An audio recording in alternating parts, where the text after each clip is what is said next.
of not only calendars A and B, which we saw this summer, but also option C. So I would like to go ahead and turn it over to staff to do a presentation, and then we will start with our questions.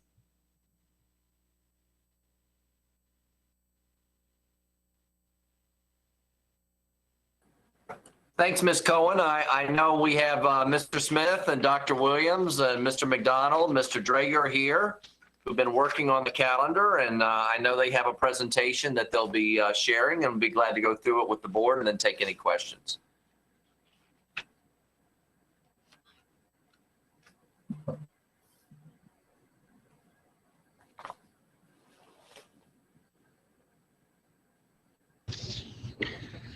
All right, thank you, Dr. Brabrand, and good morning, I should say, Chairman Anderson, Vice Chair Pekarsky, and school board members. This morning, we will provide an overview of the school calendar development process and specific factors considered as the draft versions of the school year 2021-2022 calendar were developed. We will also review calendar options, highlighting key elements of each version. At the end of this work session, the school board should be prepared to take steps towards adopting the calendar for next school year. When constructing the standard school year calendar, it's important to frame the work around the overarching purpose of the calendar, which is to set the schedule of instructional days and learning time for students. Development of the calendar drafts began with the convening of the calendar committee, which met 3 times last February and March. I would like to thank members of the calendar committee, members of the Religious Observances Task Force, and HR staff for their valuable input and the time invested in this process. The committee's work began by reviewing an initial calendar option, which was based on the 2020-2021 structure, and reviewing calendar survey feedback from the prior year. Committee members were committed to ensuring that we fulfilled our statutory obligations while balancing the needs of our very diverse community. Additionally, the calendar committee received input from the Religious Observances Task Force. The task force recommended the inclusion of full-day student and staff holidays for religious observances. Through an iterative process of review and feedback, two drafts of the 2021-2022 calendars were developed and shared as new business at the school board's regular meeting on June 8th, 2020. A calendar survey was then administered to parents and staff between June 29th and July 10th. The survey was completed after the 2 drafts were shared as new business at the June meeting, so that survey respondents could select their preference between the 2 draft versions. Today at this work session, the board now has the opportunity to review and comment on calendar options and take steps to approve the 21-22 school year calendar. As versions of the calendar are drafted, some key requirements and considerations that include FCPS Regulation 1344, which outlines national holidays to be observed as school holidays. The current regulation includes 9 holidays included in our school year's calendar. Through feedback collected via the calendar committee and the Religious Observances Task Force, a recommendation was made to include observance of additional religious holidays in 2021-2022. FCPS Regulation 4421, which outlines the length of the work year for staff, is determined by school board approval as another factor to be considered. Our standard teacher contract is 194 days, which accounts for 180 student instructional days and also includes a minimum of 14 days for teacher work days, staff development days, and school planning days.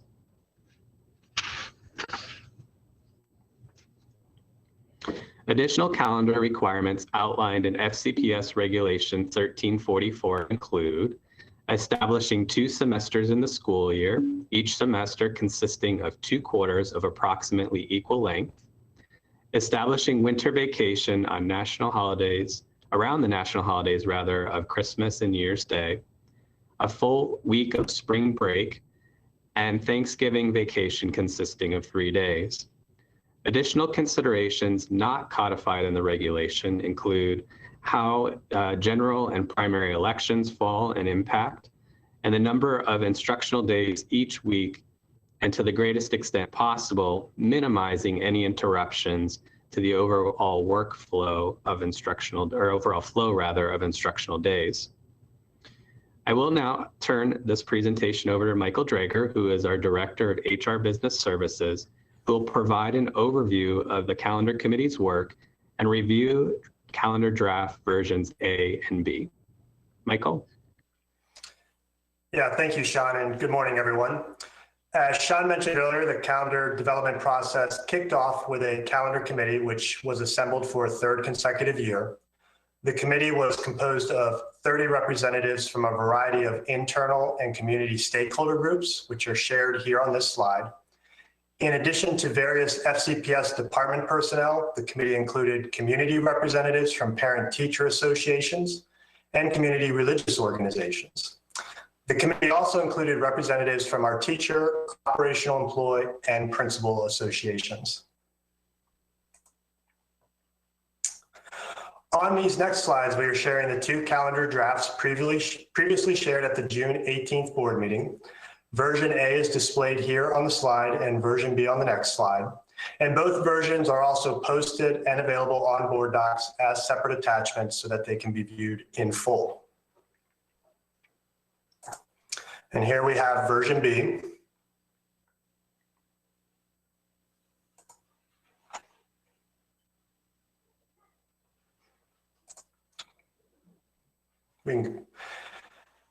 When comparing draft calendar versions A and B, the common elements include 178 instructional days. This reflects 2 additional teacher days in lieu of early releases. Based on survey feedback, a preference was expressed for full days off for students in lieu of early release days. Both calendars include the addition of 4 religious holidays to include Rosh Hashanah, Yom Kippur, Diwali, and Eid. For both calendars, the school year begins on Monday, August 23rd, and both calendars retain a 2-week winter break and 1-week spring break, and spring break continues with the current approach of a shifting week that varies from year to year. The main differences between draft calendars A and B is the last day of school.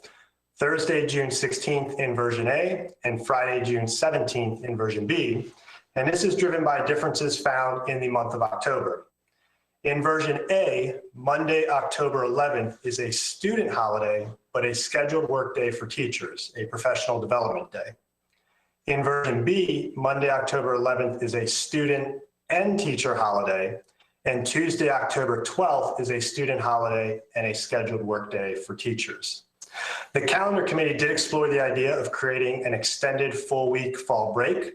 However, that extended the year even further and was difficult to accommodate when considering the flow and interruptions to instructional time. When that was pulled back, the committee went back and forth on still including Monday, October 11th as a staff holiday, and thus the 2 options.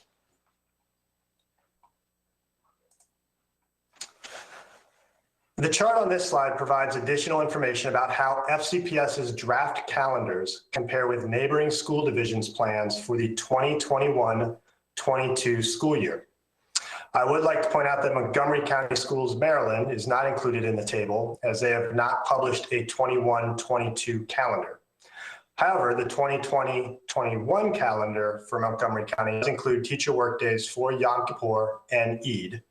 And additionally, their spring break is coupled with Easter as seen as with the other divisions here.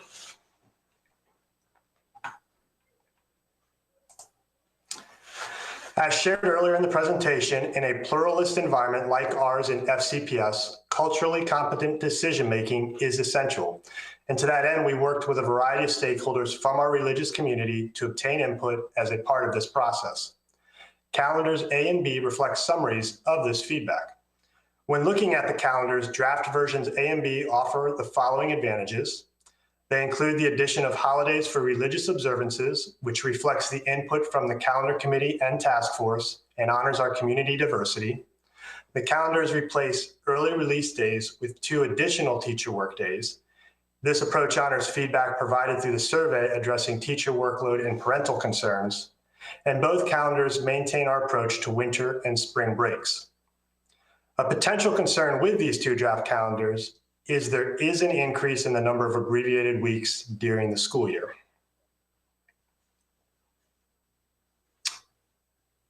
And now I'm going to turn it back over to Sean. Thanks, Michael. We know that the pandemic has created many challenges with which we need to be thoughtfully contend. Many families have faced work, childcare, and health and other challenges over the course of this pandemic. It is with these challenges in mind and in response to concerns from the community that a third calendar option, version C, was created. Draft calendar version C, which is currently on the screen, can also be viewed as an attachment in board docs. As with versions A and B, we will highlight key elements of this version.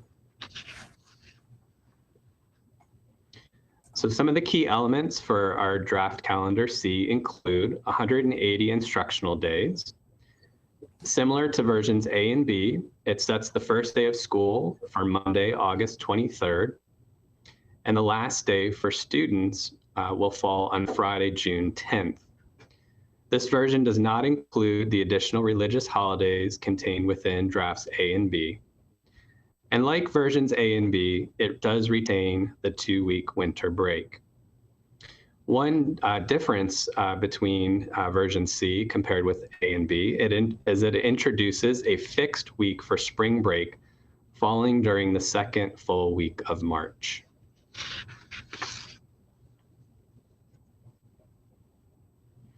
Calendar C was drafted considering recovery concerns that having additional days off from school might create for students, family, and staff. If this option is selected, it will be essential that we communicate expectations and ensure accountability around sensitivity for the various holidays and religious traditions of our staff, students, and community members. Draft Calendar C offers the following advantage. It is aligned with the feedback received from the calendar survey that the school year ends during the first full weeks of June. Some potential areas of concern with draft calendar version C include it does not honor the feedback and input regarding additional religious holiday observances. It continues to include early release days. It includes an extended stretch of 7 consecutive full weeks between the end of the third quarter and Memorial Day weekend. After the calendar drafts were posted on June 28th, as we mentioned earlier, a calendar survey was administered between June 29th and July 10th to parents and staff. Here on the slide, we have provided a summary of highlighted feedback, much of which was referenced throughout this presentation. The full survey results are posted on a separate attachment in board docs. Some highlights include, as it has been consistent from year to year on past surveys, and again, on this survey, a top priority from survey respondents is maintaining a 2-week winter break. As to when the school year should end, 70% of respondents support the school year ending sometime during the first 2 weeks of June. And as pertaining to when the school year should begin, 46% of parents and staff support school starting 1 week before Labor Day, and 21% support school starting 2 weeks before Labor Day. And the balance of individuals support schools opening after the Labor Day holiday. Regarding teacher workdays, 54% of parents and staff preferred full days off instead of the early release days. And at this time, I'd like to turn the presentation back over to Dr. Brabrand. Thank you, Sean. Thank you so much. I appreciate it. I'm going to put my video on here, and thank you and Michael for your hard work in presenting the calendar to the board. You know, our focus this school year has really been around putting equity at the center of all that we do and looking at cultural competence and equity as a frame for our work. And I know you all are committed to doing that. And you're also committed to looking at how do we make up for instructional loss that's been created by this pandemic and the inequity of the pandemic. I think before you today, this board, you really have to look at equity through two different lenses. One is the lens of religious equity. Do we want to, and we've certainly worked on trying to provide the opportunity for more religious observances, and there is equity around that issue, but also looking through or trying to balance the equity of the pandemic, or better said, the inequity of the pandemic. How do we create more instructional days for students earlier in the school year prior to AP, IB, and SOL assessments, which will be in place next spring, and frankly are in place this spring? How do we, and again, in the calendar C, if we're not doing those additional religious observances, we are moving away from spring break, decoupling it from happening around the Easter holiday. So I really do think as we look at all three of these calendars, we're really trying to balance religious equity on one hand with pandemic equity on the other. And so we bring you all three calendars today for your collective review. And we do want to, as Mr. McDonald said, work with you so that we can move forward with one of these three calendars as soon as possible so that our community can prepare. And I do finally just want to say, beyond just the calendar itself, as you heard from Dr. Presidio last week, we are committed to extended year-round learning opportunities for our students who are going to need additional learning opportunities beyond the calendar itself. And we provided you today three calendars for your review and consideration. So thank you very much, Mr. McDonald and Mr. Drager, and we look forward to board conversation and direction. Thanks. Thank you, Dr. Brewer. Thank you, Mr. McDonald, Mr. Drager. I appreciate all your work and especially appreciate your willingness to go back to the drawing board and come up with a third option. I know that was no easy task and you all did it in a very quick period of time, and I think we're all very appreciative of that. I do just want to set the tone for my colleagues that we right now, this is informational only, so I would encourage you to ask whatever questions that you have. This is not scheduled yet for a board vote. I know that the chair and vice chair will work with Dr. Bergren and crew to get this on the calendar, and we'll vote on it in a regular board meeting. So this truly is a work session of working through. I will go ahead and we start with Ms. Corbett Sanders, who will be followed by Ms. Marin. And given the fragility of my connection, I apologize. I'm keeping my video off, which is not my typical way of doing things. I am so glad we're talking about this today. And the reason is this is directly linked to the return to school discussion we're going to have later today. And so I just want some clarity. The calendar C, it allows us for 2 full extra days of learning, but also allows us to have our kids stop school a little bit earlier than A and B. Does that mean that it allows us a bigger chunk of time for summer remediation and learning loss? And I'll pause there before I keep on going. Yes, Ms. Corbett Sanders, we would have more time next summer, not this summer, but next summer we would have more time to do additional extended learning opportunities over the summer. That's correct. And all 3 calendars start the same day for the school year, correct? So none of them are giving us time this summer. That is correct. Okay. And we know that we have ESSER funds that allow us to go through 2023. Is that correct? Yes, that's also correct, through September of 2023. So we would have one more summer for authorization to expend those funds. So Dr. Braber, that would allow us to have a more intensive programming both this summer and next summer. Is that correct? Yes, Ms. Corbett Sanders, and again, that's where I was trying to frame. We have this religious equity piece that we've really been trying to strive toward, but we also face real time this pandemic equity piece.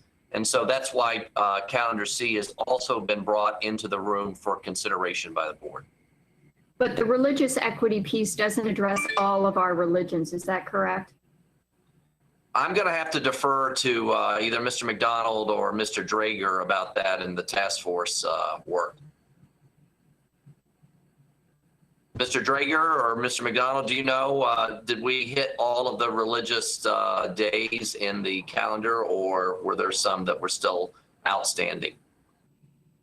No, there are possibly still some that are outstanding. Certainly once you start to go down this road, it's a matter of how far you keep going or where you stop. We started actually kind of modeling after what was adopted down in Henrico County as a format to start with. The committee supported that. And so that's kind of how we landed on the days that are included there at the moment. Excellent. Well, this one, Calendar C, I'm more inclined to. I think there might be some tweaks that are necessary to address some of our other constituencies. And so I know that there are a number of us that are discussing about how to recognize Veterans Day in a way that is respectful and still maintains the 180 days. So I am very appreciative of your excellent and hard work on pulling together Calendar C at a short notice, recognizing the real needs of our students to be in school. So thank you. And thank you for putting this on the calendar today in conjunction with the return to school, Dr. Anderson. Thank you. Next, we have Ms. Marin. Yes, thank you. And hello, Mr. Drager. It seems like eons since we were actually in the same room together in February of 2020, which was when I was the school board liaison to the calendar committee. So I really enjoyed that experience. And I think we had 3 meetings before COVID stopped us short. But I want to share with my colleagues and refresh memories that experience of being on that committee with, 30 different people representing not only religious, but I want to remind us that it's also cultural observances that we were looking into, not just religion. That committee worked really hard to voice and then give input on the calendars that came out as A and B. And at the time, I was in favor of calendar B, so it would be a clear end to the school year, and October would have the work day. Now, that's the only difference between A and B, is that October adds another PD day and June adds a slightly different end day to the year. When I look at calendar C, I've circled every place where there would be a change. There is a change almost every month. It removes all of these, maybe all of them, of the cultural religious observances we've identified to gain 2 instructional days. That is too big of an ask for me to give up all the hard work that went into getting all these religious and cultural observances. When I look at our neighboring counties who have already been observing religious and cultural observances, for us to walk that all back for 2 days is not worth it to me per community input. I think that I would propose to the superintendent, can we find more time in the summer? Where else can we add time? And I do agree having the days be all scattered, like this past month with MLK and the snow and the work day, it felt very lopsided. And this was something that the committee talked about. But I really urge us not to throw away all the work from calendar A or B that put in all of these religious and cultural observances for the first, and we still have space to go. I'm okay with looking in the future at not tying spring break to religious holidays. But this year, if we're trying to honor the work that's been done, to scrap all that for 2 instructional days is not a return on that benefit, in my opinion. So I would support A or B. I'm pretty much up in the air about either. So thank you. Thank you, Ms. Marin. Next, we have Dr. Anderson, who will be followed by Ms. Pekarsky. Thank you. I wasn't sure if somebody needed to respond to Melanie, but I'm just going to jump in as per your instruction, Ms. Cohen. If you could just clarify for me first, I see that we have two calendars with 178 days and a calendar with 180 days. Can you just explain, please, particularly for folks who are watching at home, why are we able to have both of those be satisfactory school days? So the code provides two means for meeting the mandated instructional time. One is 180 instructional days, which is kind of the method and approach we've been using most recently. The other option there is looking at a minimum of 990 instructional hours. So with our average instructional day, there is the flexibility to pull back on the total number of instructional days, but still meet the minimum 990 instructional hour requirement. So all three of these calendars meet that 990, correct? Correct. Okay, thank you. Can you speak a little bit to, I think it was slide 6, we talked about the makeup of the committee. I am curious in terms of what representation there were on this committee from transportation and food services, because they have some concerns that are pretty significant that I do want to share, but I at least want to be sure that I get some information as to whether or not they were included in these discussions. Yeah, so we did have a representation from our Operational Employee Association, SSEAC. The president attended or was part of our committee discussions. Okay, thank you. One of the things that I want to also ask is, I think Ms. Corbett Sanders began this, but I didn't hear the answer. Were we able to incorporate all of the religious holidays? Michael, can you answer that? And when you answer that, Michael, can you also just mention the support employee concern? Again, just to the balancing issue about some of the days and an hourly employee concern, perhaps better said. Yes. So with the religious observances, let me address that first. Again, after receiving input from the Religious Observances Task Force, the committee did support kind of looking at the addition of religious observances or holidays for those.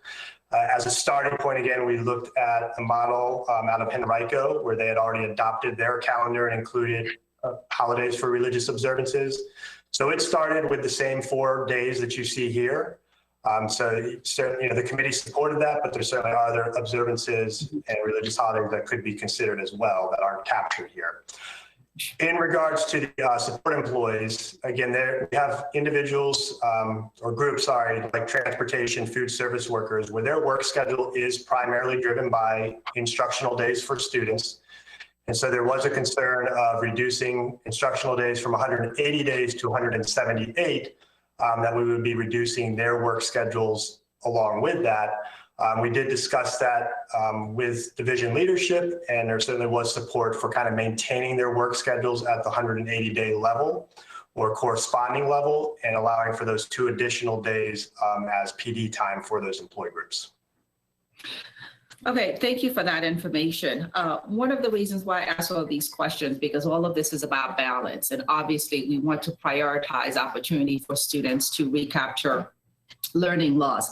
And so having the chance to have a robust summer school or extended school year opportunities for our students in the next school year would be really key. It would be something that I'm in support of, but I also want to raise another concern. Again, it's all about balance. What's the most important to us? I know that our support staff, particularly our hourly employees, they actually are in preference of a shortened school day because many of them, school year, because many of them work other positions that they'd like to get to in the summer to help supplement their income.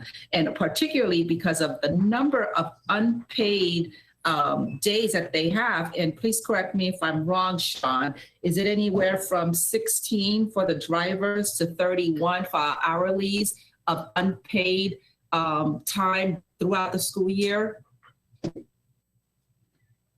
Michael, do you have that information in terms of the number of unpaid days for the drivers? I apologize. I don't have the unpaid days for the drivers off the top of my head, but that makes sense in regards to kind of when the year starts, when the year ends, in those days that are non-instructional days during the year. Thank you. I just want to be sure that I put that out there as well for the board's consideration. Having said that, because we've not been able to address all of the religious holidays that all of our communities would like for us to support, I think getting ourselves a little bit more time to do that may be important. So I will be in support of the version C, and give us a little bit more time to be more inclusive in additional discussions for the next year's calendar that addresses the religious observances for a broader swath of our community, and also can address the discrepancy or the gap that exists in income for some of our support employees. Thank you, Ms. Cohen. Yes, did anybody have a response to that?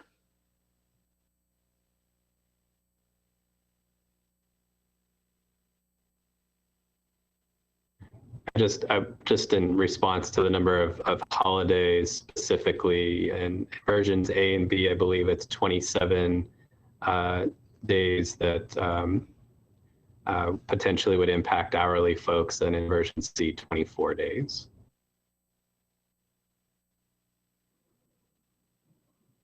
Thank you so much, Mr. McDonald. Ms. Pekarsky's working on audio issues again, so we're going to flip. And Ms. Omesh, if you don't mind, going first, and then when Ms. Pekarsky comes back, we'll put her back in the queue. Thanks. Yeah, no problem. First of all, thank you to staff, of course, for putting this together. I know there are so many different kind of interests and concerns in mind when we do. I'm definitely not in support of version C, but I'll get to that. I did want to ask, what data was relied on, if any, to inform the decision on religious holidays?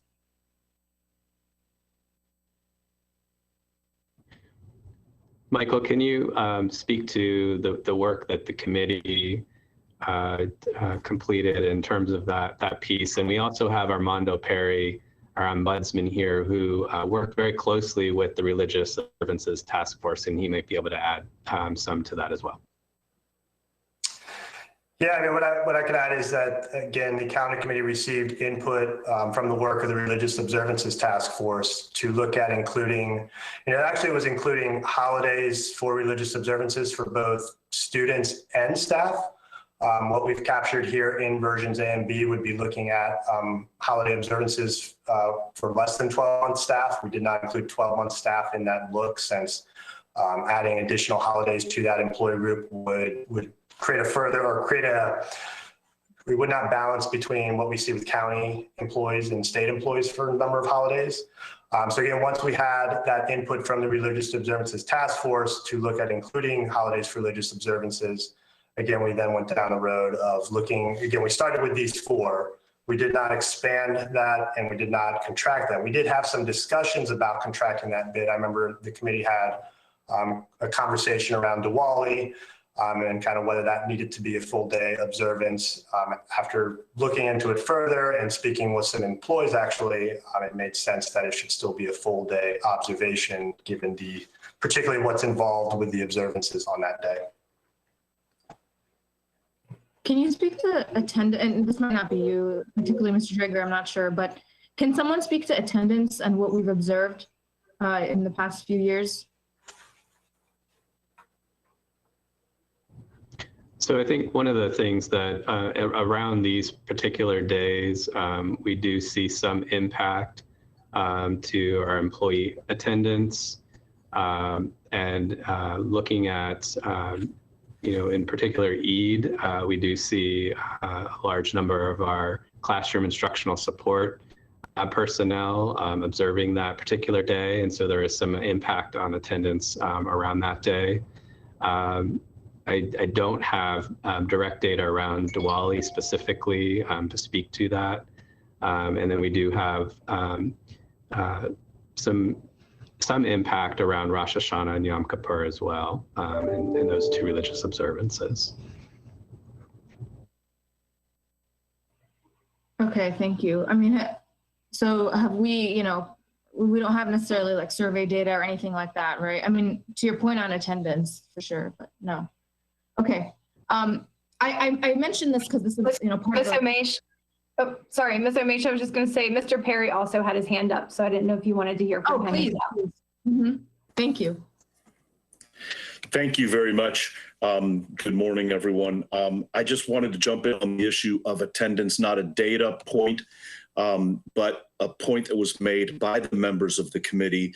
And that was that staff often, and students as well, often find themselves in the predicament of having to choose their commitment to attending school, learning, but also for staff, that commitment to meeting the needs of their students and having to balance that with their own need to observe what their religious traditions. So that while there's certainly data is an important question, Ms. Omesh, I would add that there are many staff and students who often find themselves having to choose and will often choose school when they wish they had the opportunity to choose a religious observance. Thank you. No, I appreciate that addition, and I certainly was one of those kids. It's not a reasonable position to put anyone in our system in. And I want to say, and we're actually behind, you know, for folks who don't have the context, New York, New Jersey, Baltimore, you guys mentioned Henrico, other localities do this. I want to bring us to a place where we are thoughtful and intentional. So we have, number one, you mentioned attendance on the staff side. I really appreciate that. I know for a fact, and the last calendar conversation the board had the year before, it revealed that, you know, we have elementary schools that are a quarter absent on Eid in particular, right? So this is something to consider. The other piece, though, goes to a broader point of what data we collect. If we're serving one of the most diverse counties, why are we not collecting data that helps inform our decisions? What have we done to ensure that a vocal minority has not kind of, you know, taken more than another, perhaps? We have tens of religious identities in the county, right? So I point that out on the data front. Actually, I'll pause there, and if anyone has a response to that.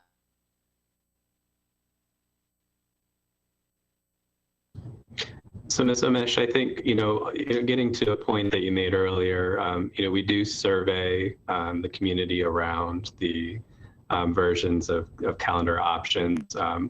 And, you know, there was not a specific question on the survey around adding those additional religious observances. So, you know, that is a data point that you mentioned, and we don't have that data point. In terms of data that was utilized throughout this process, you know, ultimately we were focused on having an ability to compare what other local school districts were doing that do have, you know, fairly diverse student populations, as well as other districts, you know, from across the East Coast that have that diversity, and looking at the various observances, religious observances that are observed as part of their student calendar. I don't have the student data to speak to today, but certainly that's something that we can work with our colleagues to obtain. And if I could add, Ms. Omesh, with regard to leave, we can certainly look at some of our substitute leave rates on particular days. But currently, with the way that our religious leave works, our staff work very closely with their program managers. So some may take leave on those days and others may not. So it's difficult for us to track fully those individuals who might be taking leave for religious observances. But we could take a look at sub-usage on particular days. Thank you. And Mr. Smith, you brought up the leave opportunity, right? It's funny, guys, I had scheduled a forum topic for today, which I understand is going to be visited the next forum, but related to the religious exemptions policy, because it is burdensome. And it's so to capture the breadth of what religious minorities we have that may want to take exemptions in addition to the ones we're recognizing, that's going to be an important step. So I look forward to the support from my colleagues to send that to governance to review.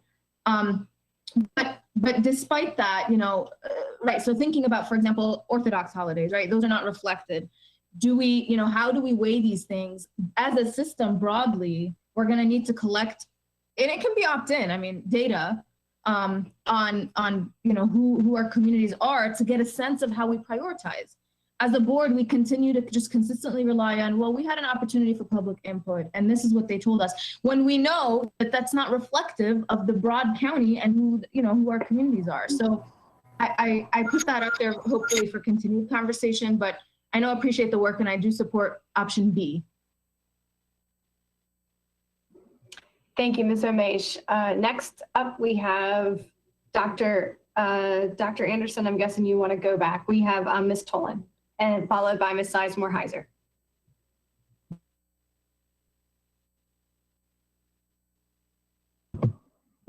Yes, good morning.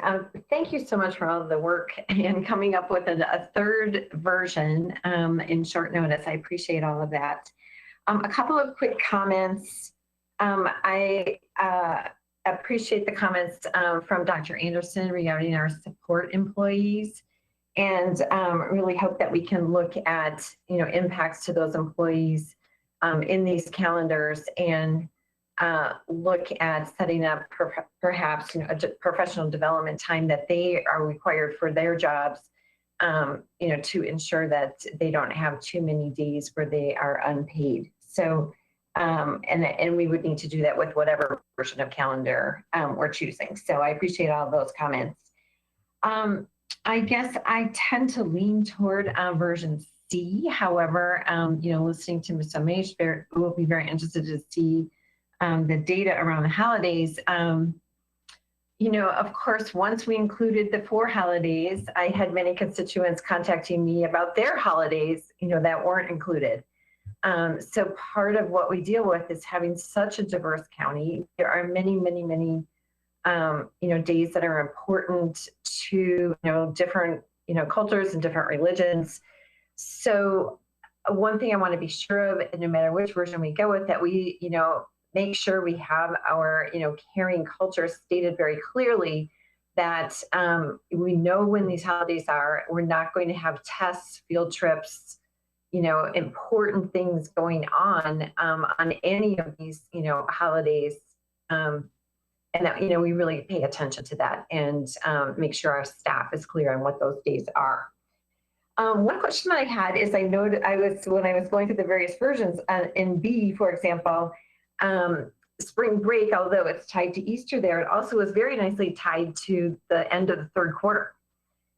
So that we had the end of the quarter, a teacher work day, and then, the week off for spring break, which I think it works out well for families and for staff. I understand that, version C, we've got that middle of March timeframe break, and it doesn't coincide with the third quarter, end. So maybe, can we look at, or had you thought about, not tying spring break to Easter, but tying it to the end of the third quarter? So I don't know if anyone has any more information around that. No, in terms of different ideas around spring break, it has been kind of either a fixed week or tied to the end of the third quarter. We selected a fixed week here, but certainly the end of the third quarter is an option. The only piece of that is, of course, the third quarter, where that ends could change from year to year, so that week could still change from year to year. Right. Yeah, I think, I would just like to see maybe some further conversations around that from, the teacher administrator perspective, and even our families, how, pros and cons either way. So anyway, those are the comments that I have. Appreciate all the work that has been done, and look forward to talking about this further.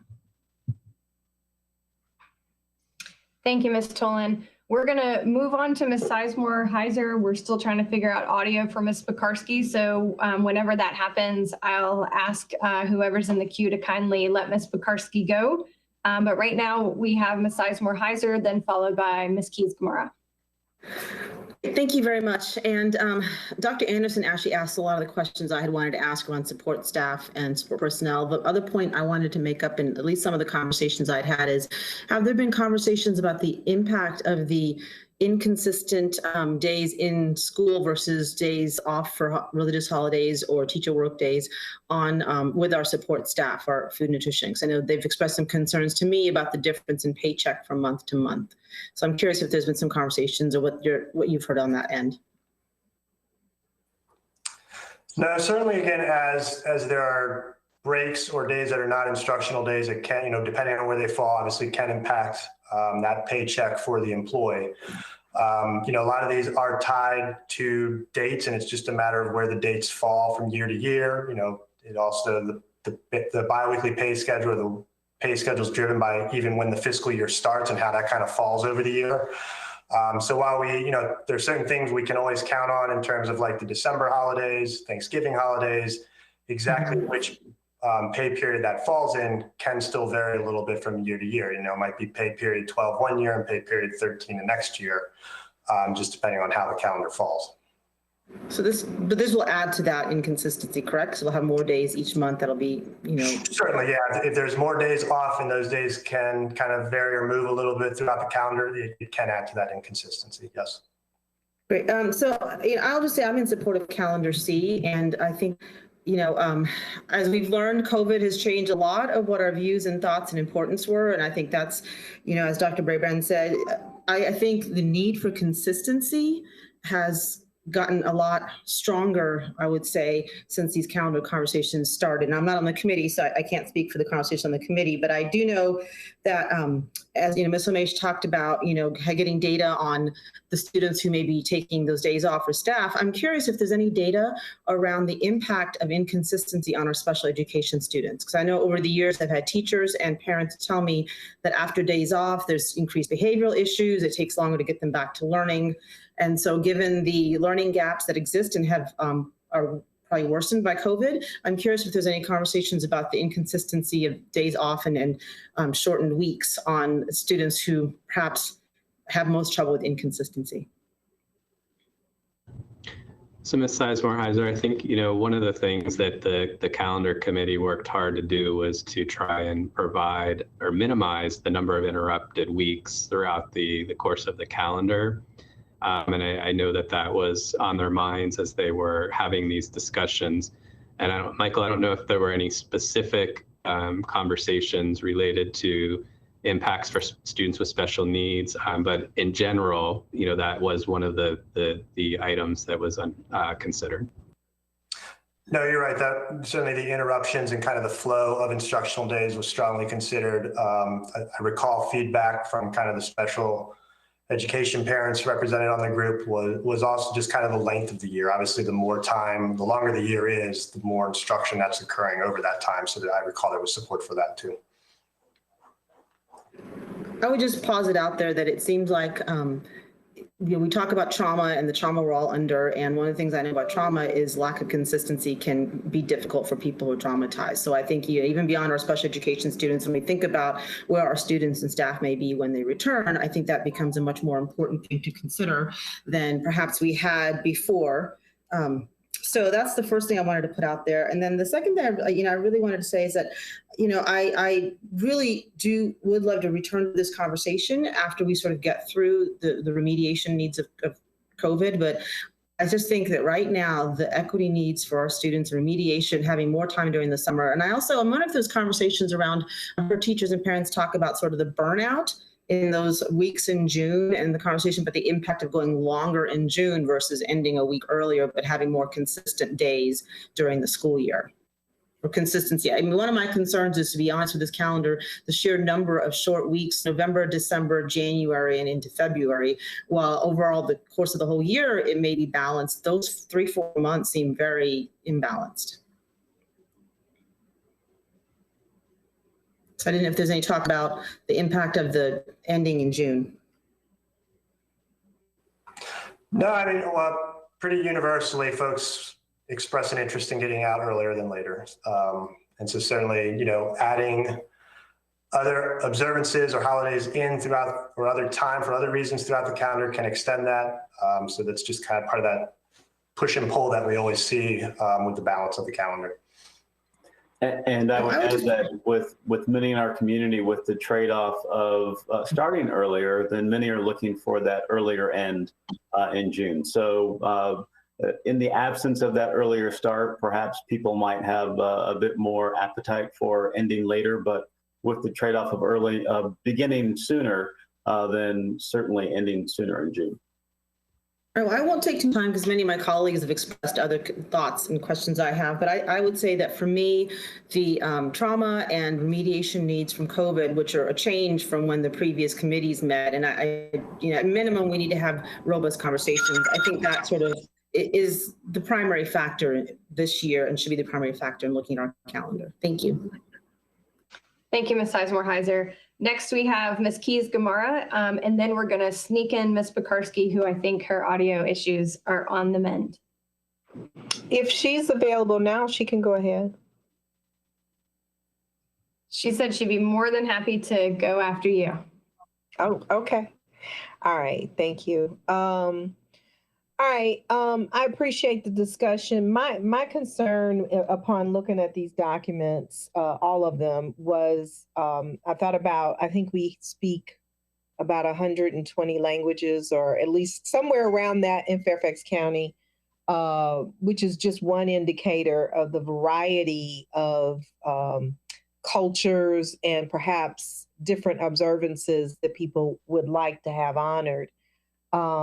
And so I'm a little concerned about people feeling marginalized, where some are recognized and others are not. I'm also concerned about the number of learning days, because I think we do need to maximize that given what we have gone through in this past year. I also received some communication, and I'm sorry if somebody else mentioned this, but the teachers are are being trained on Schoolology, and that is new for many people. So do we have enough days for professional development to make sure that folks are proficient, and how much that is needed? I would say overall, my concern is that we're at a sort of tenuous place right now, not knowing what we're going to be dealing with and how long we're going to need to make changes to address the needs of students.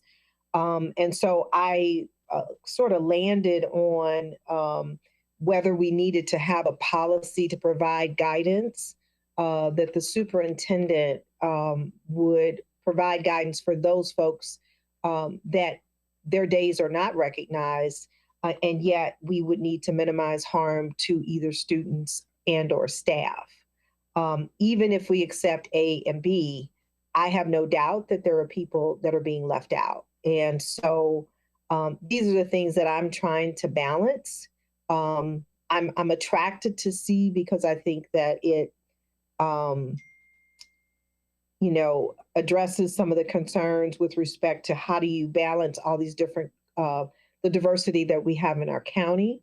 But I'm also concerned about respecting the voice of this committee.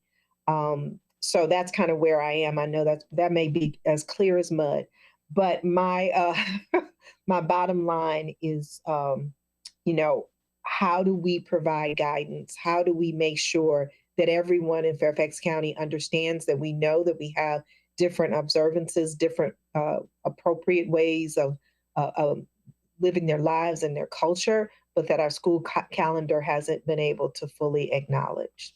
Thank you.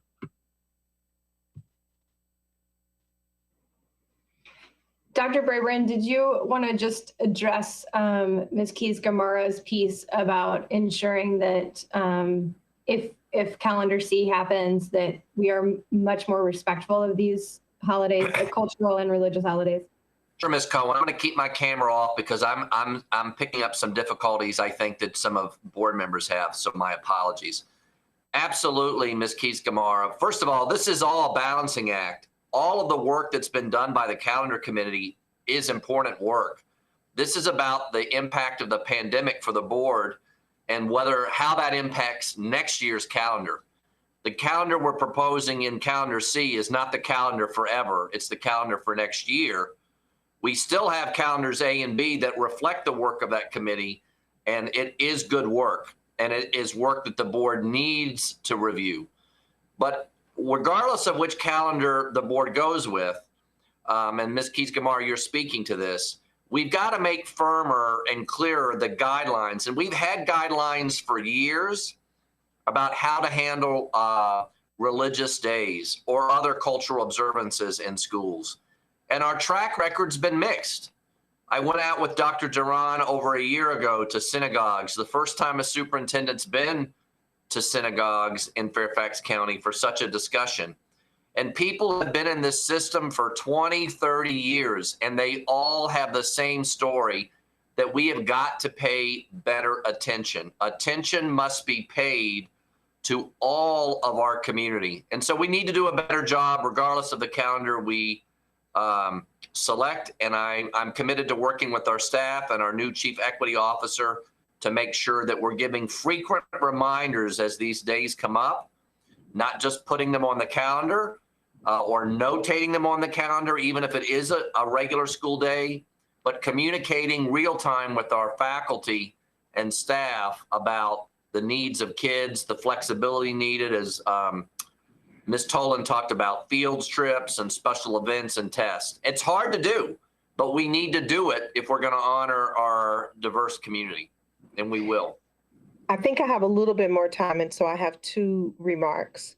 One is I am committed to bringing forth a policy for the board's consideration and working with staff. But I'm also wondering, Dr. Brabrand, if we need to look at this in sort of a truncated way in light of where we are with return to school and having to deal with addressing the needs of students because of the current circumstances. I'm wondering if I could just finish my sentence. I'm wondering if perhaps we need to consider those calendars that address some of the observances for the following year rather than this upcoming year, so that we can work on, as a third piece, bringing in more learning days and professional development days to support everyone through that process.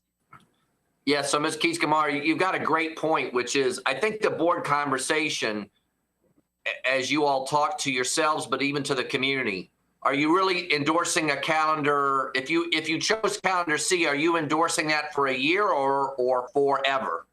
And I think the people that I hear talking about advocacy around C are talking about a temporary calendar, not a permanent one. But again, that's a discussion for the board. We were asked and we heard community feedback to bring an additional calendar. The first two represent the work of the calendar committee. The third is the reflection of the pandemic and some of the feedback. And now it is a balancing act, like you said, for the board here. But I want to be clear that I believe we're presenting calendar C in response to the pandemic, not as necessarily a permanent calendar for FCPS to have year after year. Thank you. Next, we have Ms. Pekarsky, followed by Ms. Derenak Kofax. Thank you. I appreciate your patience. I've actually missed most of this session because I was working with IT, but I'm back and I think you can hear me. And I've heard little bits and pieces, so I will say I appreciate option C. We have, as Ms. Keys-Gamarra said, many religions, cultures in our community. When you observe one person's, you are ultimately going to forget somebody else's. I am a practicing Greek Orthodox. I rarely have my Easter at the same time as other Christians' Easter. It has always been like that. It is not great. It is, however, something that we live with as part of a secular society. And I think when we talk about equity and religious equity, there's a lot of work for us to do in working with our staff so they understand. I think Ms. Tolan brought this up. No major tests, work with your kids, no field trips on these major holidays. That's where I see opportunity for equity. quite honestly, if you had come today with data that showed, and I do appreciate what Mr. Perry said about people having to make decisions, we do have to make those decisions. But if there was data here to say, look, our staff, we've got problems with staffing on these days. We've got problems with large swaths of kids being out on these days. I'd like to see the data, and the fact that we don't have it is quite concerning. You know, for right now, I am definitely in support of option C. I think consistency of learning is the most important thing for our students. It's the best thing academically for our students. And we can honor them and still do that, that core mission. And I am happy to continue this conversation. And I'm sure there are viewpoints I haven't considered, but right now I am in very strong support of C because of where we are and because of larger, I think, value-based reasons. And I will also point out that in this, I don't believe we ever included Lunar New Year. Last time I checked in this, in A or B.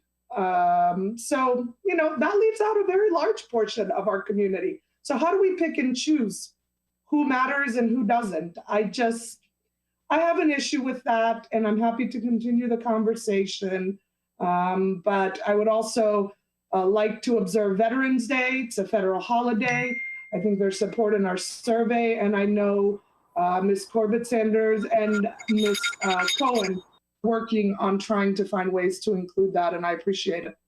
Thank you. Thank you. Next, we have Ms. Darana Kofax, who will be followed by Mr. Frisch. Thank you, Ms. Cohen, and I am happy to follow my colleague, Ms. Pekarsky. Much of what she says, I agree with, although I am not yet set on which calendar version I am supporting right now. I do think this is a complex issue. Ms. Pekarsky shared her personal items. I will as well. I am a Christian Orthodox. My husband is Jewish. You know, my children, those holidays, we celebrate both and we share both faiths in our house. Again, so I understand about the lack of religious equity in holidays. But it is also, I am also, and we haven't not taken this lightly as a board, we have often been unsure how to meet everyone's needs in an equitable fashion, given the diversity of our community. I do not say that flippantly or take my responsibility lightly. I think many of the things that my colleagues had mentioned about, you know, making sure if we are not able to observe every culture's holiday or religious observance in these calendars, we as a system have to be respectful of what is out there. And I think we've been talking about this for a while, but we have not done this.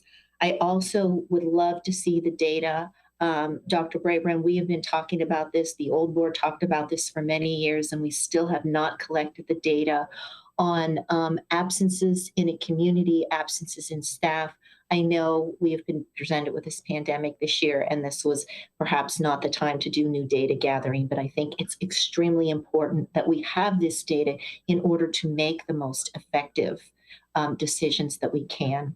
So my one question that I have is the majority of people had asked, the majority of both staff and families had talked about wanting to start only 1 week before Labor Day. This is a very early start. And I know, Mr. Smith, you started going into that a little bit, but I would like to hear a little bit more clarity on why that decision was made as far as having all three calendars just present much, much earlier in August than before.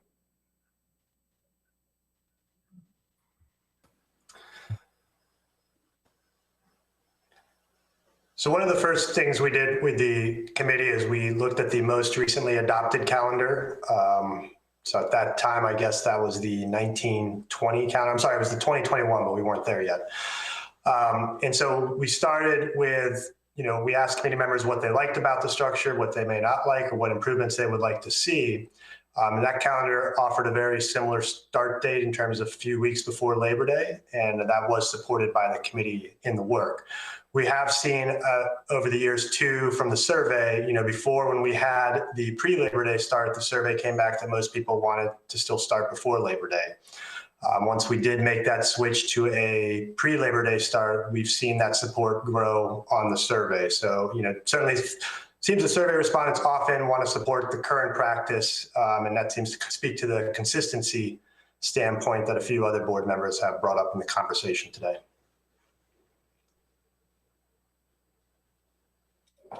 Ms. Garnett Kovacs, you're muted, I think. Yes, sorry. My specific ask though was the 2 weeks versus 1 week. I think we do have consistency now that we have started this before Labor Day, but the majority of the support was based upon the survey results 1 week prior, not 2. No, that's accurate. We do see in terms of the survey more support for the 1 week versus 2. I can speak for the representatives on the committee and their work that the support was there for starting 2 weeks before Labor Day. So it was more committee driven than the overall. All right. I am concerned about that portion and not having a calendar at that point. But thank you for the answer. I appreciate it. Mr. McDonald, I saw you had your hand up as well. Would you like to comment? Yeah, just to add to that, and I understand, the committee certainly had discussions around the beginning and the end of the school year. One thing that I would point out is that 70% of folks that responded to the survey indicated a desire to have the school year end at the beginning part of June. And so in order to accommodate or accomplish that, there is this idea that the school year might have to start earlier. And it just another data point to consider in that conversation. One we've been battling with, Mr. McDonald, we know. Thank you. Thanks very much. Next, I'll ask Mr. Frisch. Sorry, I was about to turn it over to Ms. McLaughlin. No worries. In thinking about the calendar, I'm drawn to the idea that we should be doing what is most equitable. I don't think it's feasible to assume that we can make accommodations for every single person. Just because we can't accommodate every single person doesn't mean we shouldn't be doing our due diligence to accommodate large swaths of families that are currently left out. And our past solutions to their needs have not worked. That said, I understand the unique circumstances that we're in with return to school and the need to address learning loss, and the idea that calendars are typically adopted by this board much further in advance. So I have a process question. When this board votes on the calendar, is it germane to offer follow-on motions for the calendar like we do for the CIP and for the budget? Because I think there's probably broad support among my colleagues for, if we do go with option C, perhaps there would be an appetite for a follow-on motion that addresses religious observations, including perhaps Lunar New Year, and making our hourly support personnel whole from a pay perspective. I imagine that we could use that year to discuss and come to some of those things for the following year's calendar. Are those site on motions germane?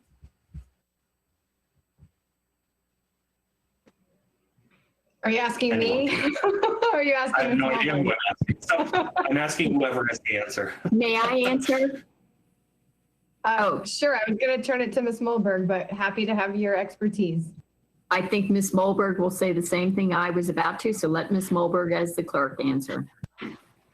We have had follow-on motions in the past for the calendar. All right. Well, that's helpful information. I would love to be in a position where we could adopt, my preference would be calendar B. But I've heard plenty of good points about the need and the focus for the year ahead. If we do end up adopting calendar C, I'm sure that there will be an appetite for some sort of a follow-on motion. So I look forward to having conversations with my colleagues to that end. Thank you. Thank you, Mr. Frisch. I'm going to ask Ms. McLaughlin to go ahead and take her turn, and then I'll close this out on round one. Great. Thank you, Ms. Cohen. I do appreciate what everybody has shared. And I will just come right out of the gate and say that I feel very strongly that we have got to seriously consider version C. And one thing that hasn't been said so far, in addition to the great supportive comments that people have said about version C so far, is the impact on our working families. We have seen the pandemic, what it means when schools are closed, and what do working families do. And I'm very concerned that while this school division has never honored the federal holiday of Veterans Day, we now want to talk about adding religious observances. And to be clear, something I said with Dr. Brabrand as a meeting manager, this school system does not specifically honor Christian holidays. The winter break includes Christmas Day, a federal holiday, New Year's Day, a federal holiday, and people saying they want, our employees and families wanting the 2-week break. So that's the winter holiday. Spring break, I'm a big proponent of decoupling it from Easter. As a practicing Catholic, it did nothing for our family that we had to get back into school the very next day where Easter falls on a Sunday. So we weren't impacting our families and our employees, frankly, with a Christian holiday and having everything shut down. Easter falls on a Sunday, and the other Christian holiday, again, as I noted, is a federal holiday. We do have a very diverse community. I absolutely support what Ms. Keys-Gamarra and I talked about, which is a follow-on motion that says this school division needs to get better as a caring culture to ensure employees and families, students who would have these important religious observances that are meaningful to their families, that they can be able to observe those without the ramifications of the things that Ms. Tolan had said and others. So I see that as being a very important follow-on motion that I know Ms. Keys-Gamarra is drafting. But I also want to remind everybody that we're trying to have equity of paid time off between county government employees and our school employees. And so every time we close down and we have paid holidays, that's a $1.5 million price tag on our operational costs, where we're not having productivity, but we're closed. Basically, Dr. Brabrand or Marty Smith, can someone explain to me how these new 4 religious observances you have in here would impact that parity of paid holidays between government employees, county government, and our schools? So I'll ask Michael to weigh in on that, because we've looked at that, and the additional days are a combination of student holidays as we think about those paid staff holidays. Yeah, certainly. And with regard to the holidays for the religious observances on A and B, while the input was to provide full holidays off for students and all staff, certainly the only thing we were planning to capture here is holidays for students and less than 12-month staff. So we were not viewing these at the moment as additional holidays for 12-month employees. And that's always been the group that's been in that comparison with county and state employees. So we were not looking to add any additional holidays at this moment to the 12-month employee group. Great. Ms. Cohen, I know the timer went off for me, so I'm definitely going to need to go back. I'll put you down. Thank you. And I'll go ahead and take my time. As I said, I appreciate you all bringing option C. I think the vast majority of people here know that myself and my family are Jewish, and I recognize that my faith means that I have to make choices, especially when I send my kids to a secular school. And so I think the biggest question for me is ensuring, as Ms. Tolan articulated, that we're not punishing kids who themselves and their families make those choices to be able to observe those days.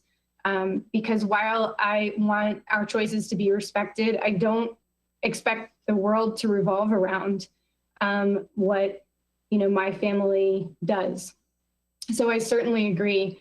Field trips, student government elections, which was a had heartbreak in our family in elementary school, homecoming on Eid, all kinds of different ways that we don't practice what we're preaching, that we have to fix, period. There's no excuse for that, whether we change the calendar or not, because as you said, we can't incorporate everybody's holidays. I guess some of my questions are, one, when was the last time that the calendar committee met? So the last meetings with the calendar committee were last February and March. Last January and February, I believe. And that was with the goal of providing the draft calendar to the board in that March, April, May timeframe, as we've strived to try and have a calendar at least a year in advance or a couple years in advance if possible. Gotcha. And I know with everybody being so swamped with return to school, we haven't had an opportunity to touch base again with that calendar committee once the world turned upside down. So I think that would be my advocacy as well, to speak to what Carl had said about we have an opportunity now to get to work on the following years. And so I know you have every intention of reconvening and getting some more input now that I think people have kind of a different lens that they're looking at. One big point of advocacy would be for me, though, to make sure that our military families are included in that calendar working group. While we don't know the specific populations of all of our different religions and cultures here, we definitely know the size of our military population here. And so I want to make sure that we have a calendar that's inclusive of trying to address some of the very unique circumstances that our military families bring with us. So that would be my advocacy. Another question, again, I will articulate or agree with my colleagues that I had a lot of feedback on these calendars from many folks in our Asian community about Lunar New Year. We have a big Baha'i population in Springfield. And so I think having some data around either absenteeism or something to drive the conversations about why we selected these particular days would be really helpful in us being able to be responsive. I also want to echo that I would love, and I know I emailed, but about bringing that spring break to end third quarter instead of having it so early in the year. And to my colleagues, I just want to say I'm working with Ms. Corbett Sanders to bring a Veterans Day motion, but we're also working with staff to figure out what that looks like. For everybody, just a quick time check before we go back to, I'm sorry, I didn't give anyone an opportunity to respond. I just spoke right over. Is there anyone that would like to respond to my comments or questions? No, I think we certainly hear the advocacy. I will share, happy to share that, we have a new staff member on our team in regards to your comments about the military community. She is a spouse of a former service member, so she will certainly be a parent in the community, so she'll be able to provide a valuable voice in our future committee work. Awesome. Thank you for that. A quick time check for everybody. We've got about 40 minutes until we're supposed to return to school. I have every intention of ending us on time, no matter what, because I know folks are waiting for that to happen. And I know everybody would like to get something to eat and actually be able to go to the bathroom. So my goal is to keep us on track.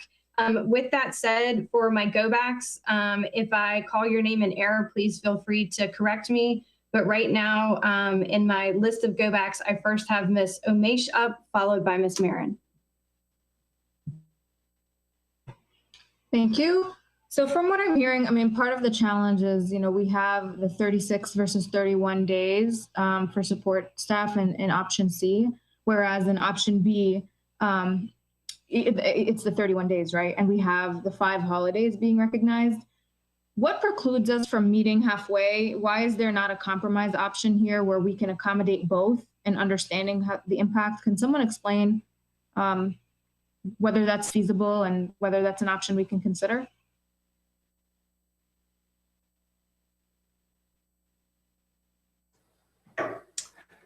If I'm understanding the question correctly, it sounds like a compromise between kind of versions A and B and version C. We're still honoring some of the holidays for the observances, but then still reducing the number of days off for support employees. I mean, it's unfortunately a pretty binary kind of thing in terms of if you're adding more days off, it's inevitably going to extend the school year unless you start to really drastically cut back on the number of instructional days. So it's a good example of the competing interest with the calendar, and really it's hard.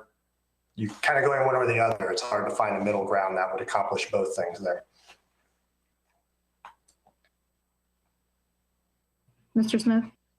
No, I was just going to reiterate that developing a calendar is, there is a particular art when you look at the number of days available and trying to address those competing interests and competing needs.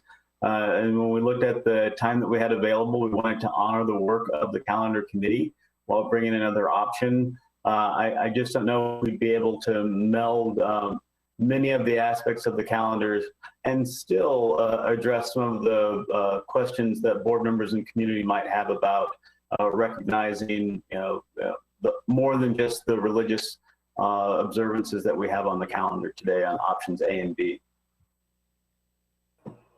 I mean, we're trying to go from like 0 to 5 and say that, that's an issue. And I think it's possible that we come up with something if we're able to come up with 5 days, that we find a compromise. But along those lines, what additional remedies are available to support staff? We have options, right? So what can someone speak to how we can address that? Their concern is that they don't have days to work, right? So there are other solutions. Yeah, Michael, didn't you speak to that, or Sean, that those days can be training days or professional development days?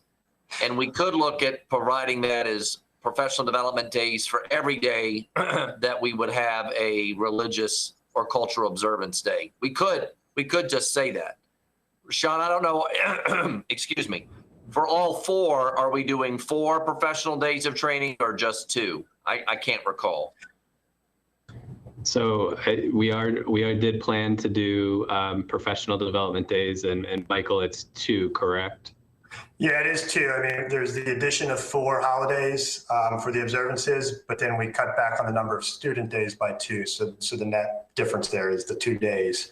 And again, we were looking at kind of keeping them whole in regards to the length of their work schedules. Where those days fall exactly, we haven't determined. The next step after the student calendar is adopted, is that we then start to work on the work schedules for our different employee groups. Abrar, I want to make one other comment, and I may not have heard your question correctly, but I just want to say, I think one thing that would be particularly problematic or challenging for Michael and his team, and I don't want to speak for Michael, so he can speak up, but to broker what they've done with the committee of those 4 days and then say, you can only take 2 of the 4, which 2 are going to get it, which 2 aren't, I think is going to fracture the work of that committee. I think we either honor the work of that committee or say we're going to honor it no matter what, and either we're adopting it, or if we're not adopting it because of the pandemic, that we're going to go back and try to get questions or answers to some of the questions board members have raised.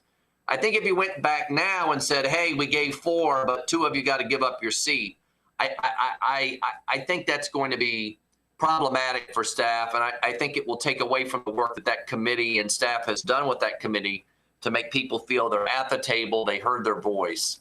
I'm not sure that's what you were even saying, but I just wanted to say that in terms of trying to blend the A and B with C, I think is going to create a Faustian bargain that perhaps doesn't help us long term.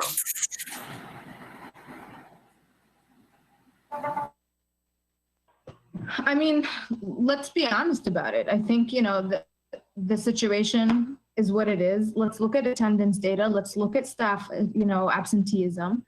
Let's come up with what makes the most sense based on their recommendations. And we can move forward with something that brings both together. And we can add professional development days for support staff. I mean, what was the process for developing option C, given that it wasn't an option initially?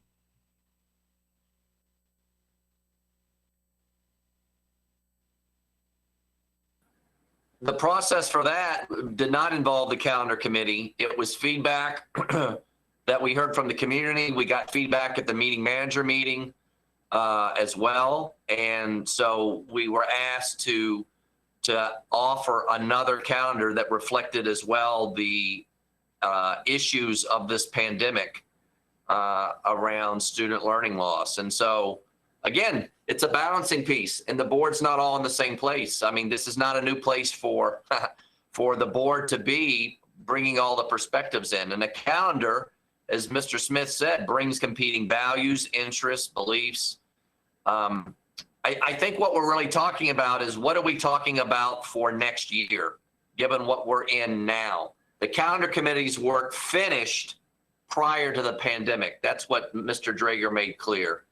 And so I think that's the distinction. C is a post-pandemic calendar, right? A and B are a pre-pandemic calendar. And, you know, what do we want to do next year? And then what do we want to do beyond next year? Which I think may be different questions. Okay, I'm trying to understand this pandemic thing. It's convenient to hide behind that, but we're talking about 2 days, right? 2 days difference. So we can choose, you know, amongst the holidays, we can work with the data and see which ones we can move forward with as a compromise for those 2 days. We're already suggesting 5, right? What I hear you saying is, and again, we'll see if the data, if the data has a bump on 2 of the days, what 2 days have the most bump, if there is a discernible bump. We can go back and look, and that could be what the school board guidance is. I would just say, again, my own perspective, a committee working together to create it and then coming back and taking it away, I don't know. It's for the board to decide. The board is the calendars for to decide. We brought you options with the various lenses. It's not an easy thing to do a calendar, and that's probably why it's with the school board to make the final decision, because there's so many competing interests. We brokered the best calendar that we could with equity in mind prior to the pandemic.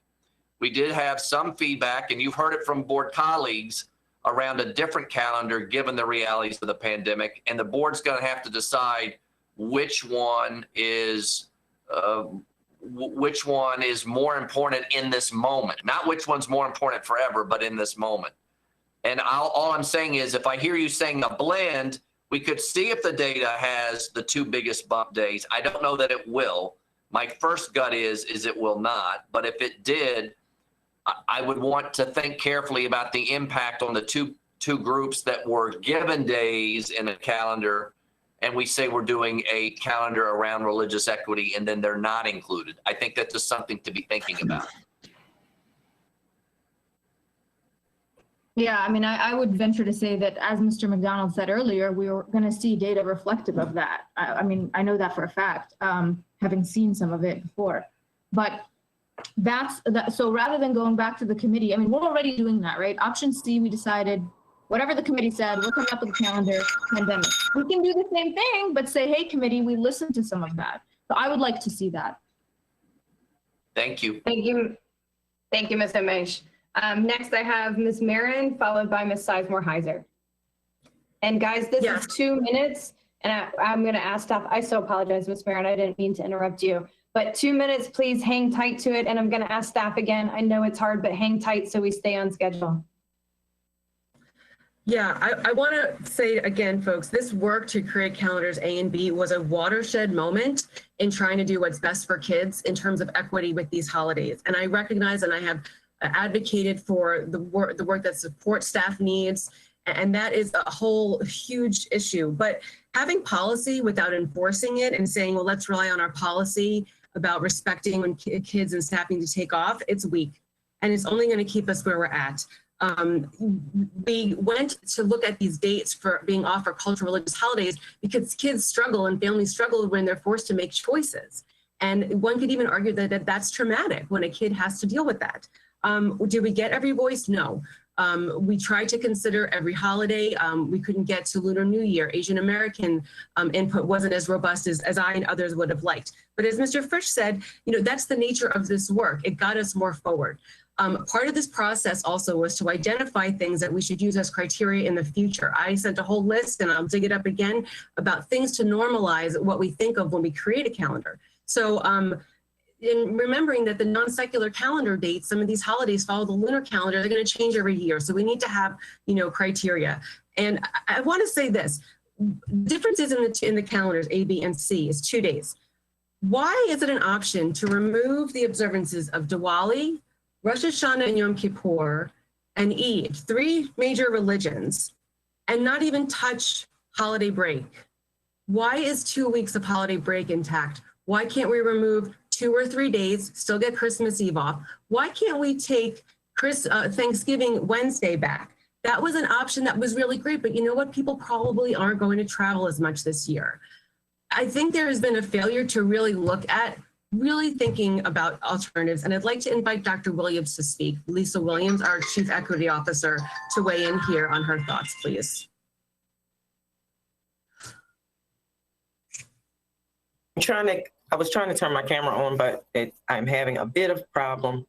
One of the things that I would like to offer for your consideration as I listen to this conversation is that it is probably a good idea to figure out what you want to center, right? Are we centering the inclusion of the religious diversity of our student, staff, community population in our decision making? And if that is what we're thinking about as we make these decisions, what decisions might we make?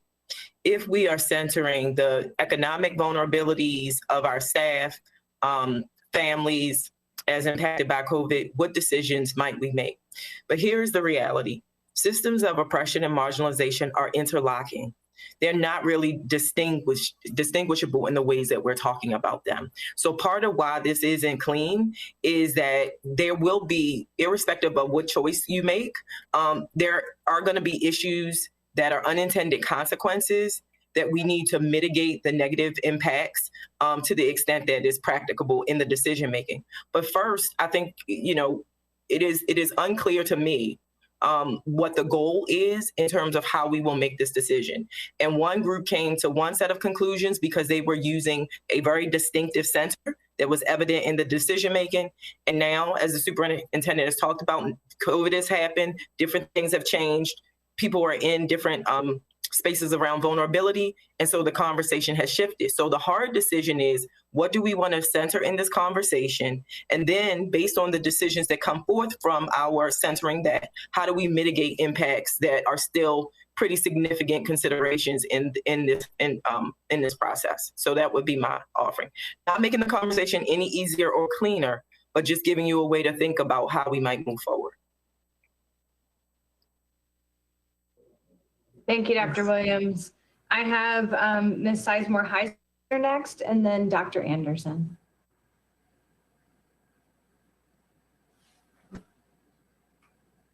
Thank you. I'm having some issues with my video as well. It's going in and out, so I'm going to keep it off, so I apologize. One thing I want to bring up, I've heard the statement made a couple times about it's only 2 days. And I think I want to be clear, it's not the number of days, it's the number of days off, and then full weeks, half weeks, full weeks, half weeks, and that inconsistency that creates. That's the concern in my head, at least. It's not, 2 days versus, not 2 days. It's the number of days off. So I think, when we talk about consistency, that is the important piece I think we should discuss. I also agree very hardly with Ms. Cohen, and I will share also that I was raised Hindu.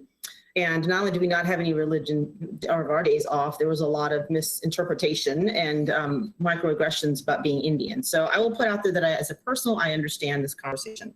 Having said that, I also fully, as a constitutional lawyer, used to practice, believe in secular schools and the separation of church and state. And if we're going to pick some and not others, I have a lot of concerns about picking some and not others, at least without some robust data that guides our decision making around why we're giving certain days off and not others. And also, when I want to bring up sort of support staff having to choose between the religious holiday and taking the day off, they're just really choosing being in school to teach. They're not choosing pay, correct? Because they don't get paid for those days off. Am I misunderstanding that? I wanted just clarity on that piece.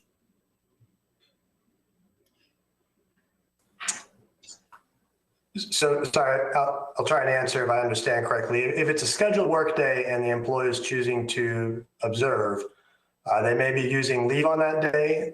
We also permitted to work with their program managers to kind of make up the time in lieu of that work day as well. So in most cases, I would imagine they're using leave or making up the work time. In rare circumstances, they would be in a situation where they're using leave without pay. If they're an employee in a leave earning position, certainly our hourly employees, they're choosing not to work on a day, they aren't being paid for that day. That's what I mean by our hourly employees. So they're not getting paid if they choose not to work, but if we have the day off in the calendar, they still don't get paid, correct? That would be correct.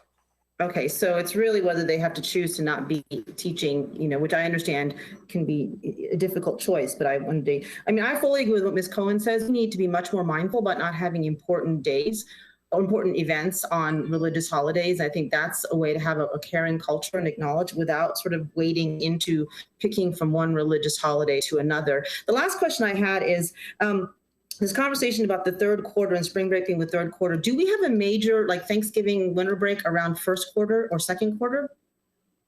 Are those tied to the end of the quarters also? Thanksgiving and winter break are not tied to the end of the quarters, no. And those end up, those are fixed dates where they are kind of all around the same date every year. Although I guess Thanksgiving's what the third. Why would there be a special need to, I'm sorry, I didn't mean to cut you off. I apologize. Why would there be a special need to have the third quarter and, so spring break tied to the third quarter, which would make it move potentially every year instead of allowing that to be fixed in the same way we do Thanksgiving and winter break?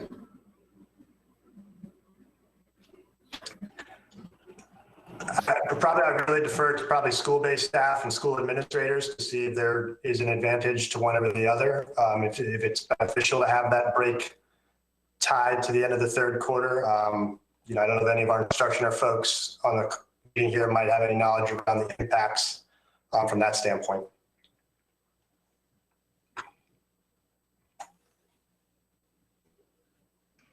Thank you, Ms. Sizemore-Heiser.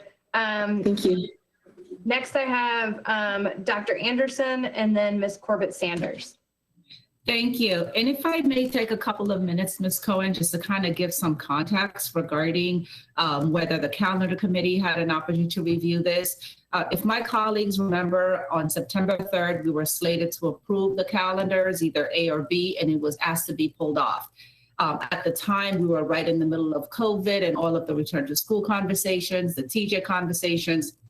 There wasn't space for a calendar committee to convene, and particularly we didn't even have the opportunity to rear our heads up and determine what were the questions that we had about the calendar that resulted in school board members pulling it off from the action agenda. It wasn't until very recently that we're able to get some questions from the school board members in terms of what were some of the issues that staff needed to look at so that we could come back into this conversation.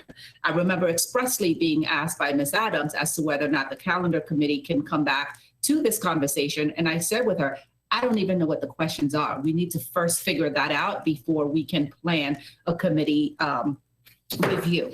Having said that, I do want to go to my personal comments now, and I'm very glad to follow Ms. Sizemore-Heiser. I think she hit upon many of the points that I wanted to make, but also with backing up with what Dr. Williams said, which is what is our priority? Our priority, my priority right now is ensuring that we are recapturing learning loss, that we are remediating our students for what they've engaged with in this year. So for me, calendar C speaks to that. And this is sticking with me, so I apologize for being so forthcoming, but I don't see that conversation as hiding behind COVID. That is not, I was trying to let go of that statement and I just could not. I see us responding to a very significant issue that has taken place that was not in place when the initial calendar and all of that work was done. But now it is, and we have to address it. I'm not going to take any more time because Rashna covered many of the points I wanted to make, but I at least wanted to highlight those two things. We have to respond in the moment for the moment that we're in. And I think Calendar C allows us to do that. Thank you. Thank you, Dr. Anderson. I saw, Dr. Williams, that you had your hand up, and I apologize for not recognizing you. Did you want to speak to Dr. Anderson's comments? I just wanted to make one final comment that is not directed to Dr. Anderson, but I do want to offer that another consideration as you deliberate is to think about what the micro message will be, right? That the calendar with the religious observations that were more diverse than what has historically been observed has been presented. And if a different decision is made, how that might be interpreted for the folks who are sitting in those spaces. And we're very optimistically looking forward to that level of recognition. Because I think that, you know, whatever decision gets made, we need to be clear about how it is supporting the vision of equitable access or expanding our vision of equitable access. So thank you. Ms. Cohen, I'm so sorry, I lied. I did have one more point. I hope that I had a little bit more time left. I wanted to say, thank you. Coupling our discussions regarding Calendar C, it may be worthwhile to take a look at the regulation. I think it's regulation 4817-6, which speaks to what is expected from school staff when there is a holiday and field trips, et cetera. Maybe that needs to be more robust. I'm happy to add that as a next step as well, because we need to be sure that we are not putting some guidelines in place that are not robust enough to address the issues that we have going on here. And there was one last thing. Dr. Brabrand said this, and I want to kind of recenter my thinking around this. We're talking about a calendar for next year. We're not talking about calendars in perpetuity. We are responding to the emergency of this moment in next year's calendar. So this is not going to be a referendum on what we do for the foreseeable future. Thank you. That's it for real this time.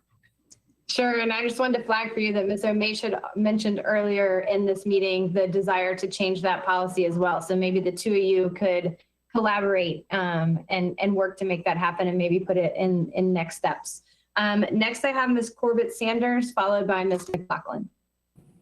Great, thank you. I just want to clarify a couple of things that have been raised. One is regarding our military students. Military personnel actually transfer out at the end of June every year or the beginning of July.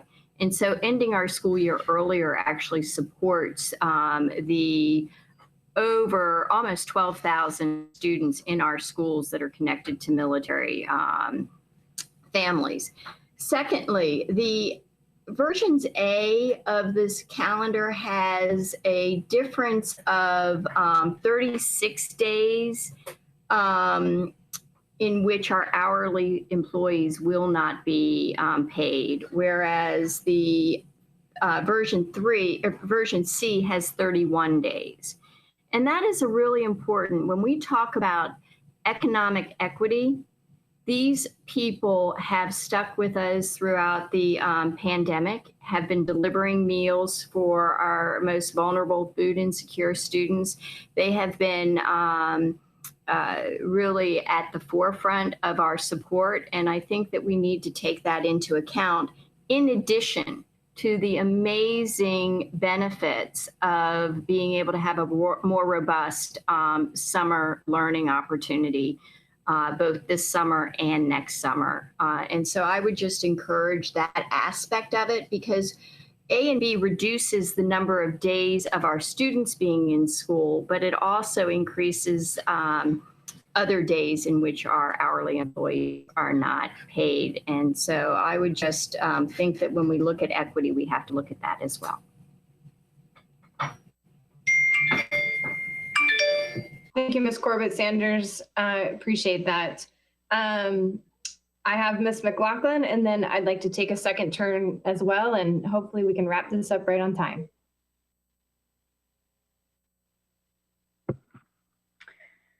Great, thank you. I just want to cover a couple things. Version C, the reason why is meeting managers, Laura Jane and I absolutely wanted to demonstrate a secular calendar that recognizes that all are being considered. And that's why you decouple spring break from Easter. At that point, then, version C is a secular calendar. And that is what we need to be doing. When we talk about equity and what is our core purpose, it's to educate children. It's to be mindful that when schools close, that has a tremendous impact on our working families. And as we've noted, also a portion of our employees. But the most important thing is this is about educating kids. And when 90% of any portion of our student population is not observing a holiday, but we close down, that it is not just they lose learning, but their parents are scrambling. Our hardworking parents who don't have discretionary income, who don't have a stay-at-home parent, all of this matters. And so we need to have a caring culture for employees and families to take those religious days that are part of their own family, and that we need to work better at it. And I am 1,000% behind that. But I'm really concerned about how we keep using religious equity. Version C shows religious equity. There's no way, unless we go until the middle of July, that we can possibly show religious equity and inclusion by starting to add in everybody's religious observance or cultural observance that is meaningful to them. Most importantly, I also want to say, I think that staff, we got to do better on this survey. You cannot offer people choices in a vacuum. If they want to have the 1 week in Labor Day in order to get out earlier in June, if they want to have 2 weeks earlier, they have to be tied together in the choices. I really hope everybody will support version C for this coming year. It is in the best interest of kids and our families and employees. And then we've got some deeper conversations that have got to be driven by data. And that has not been presented to this board to date. And I'm disappointed by that. But I really appreciate the work our colleagues, my school board colleagues, have brought to this conversation today. Thank you, Ms. McLaughlin. I just want to be respectful. I see I have a few colleagues who still have hands up. Were you all hoping for a third round? Okay, just wanted to make sure we weren't trying to cut anybody off since we still have a few minutes. I just want to close out by saying, you know, I think one of the biggest pieces of advocacy that we've continued to see is how late that that calendar goes into June. And hearing today, which is the first time I've heard it, that it offers us some more opportunity for some expanded opportunities for our kids who have really struggled with some learning loss this year is great news. And so I guess my advocacy would be to my colleagues, like we do with everything. We now have an opportunity between this work session and when we vote to put out as much information as we can out to our communities and get feedback on how folks are feeling about these options and using that to help inform us, even though I know a lot of us have our own personal experiences with these calendars and with the school calendars. And of course, we use those to help inform us as well. I do see that Ms. Omesh has her hand up. Ms. Omesh, did you need 90 seconds to speak your piece? Thank you, Ms. Cohen. I wanted to just go over, an important piece here before walking away today, some of the assumptions, I guess, that we're making. I mean, nobody's suggesting that we're not secular. Of course, these are important considerations, but equity doesn't necessarily mean it's anti-secular. And the fact of the matter is the majority of educational institutions recognize spring break in March. We choose to do that the week of Easter in April. Now, that's a welcome thing to accommodate our community. But the walking away today saying that we're not making a database decision, well, we're making a decision without data is a mistake. And I just want to make it clear that the data is there. Just because we haven't heard from constituents enough or we haven't reviewed it ourselves doesn't mean that this is not a question we're deciding based on attendance and based on tangible impacts on our community. It's really not just addressing an equity nice to have. So I don't want that to get lost. I think we have to recognize what happened and saying, all right, this time we have to prioritize XYZ things. And that's fine. And that's what the board decided. And we're going to move forward. And next year, or hopefully next year when we review the calendar, we can decide differently. But to walk away and kind of say, you know, oh, like we're secular and we don't have data. We're making a decision saying we don't have data, meaning we're making a decision without data, right? So in any case, I just wanted to make sure we think about that, and hopefully in continued conversations with one another, we can gain a better understanding of how this truly is impactful and is a good school decision for instruction. And I would definitely encourage you, Ms. Omesh, in, I know you've said it here, but maybe go ahead and place in next steps, getting that data to support, you know, any position, as you said. I think that's key. All right, folks, I know it's shocking, but I think we're done 6 minutes early. So my suggestion would be that we take that and incorporate it into our break time here. Everybody grab a bite to eat and walk around. And we will see you back here at 1:30, where Ms. McLaughlin will be managing the meeting. I see Dr. Anderson, you had something to add?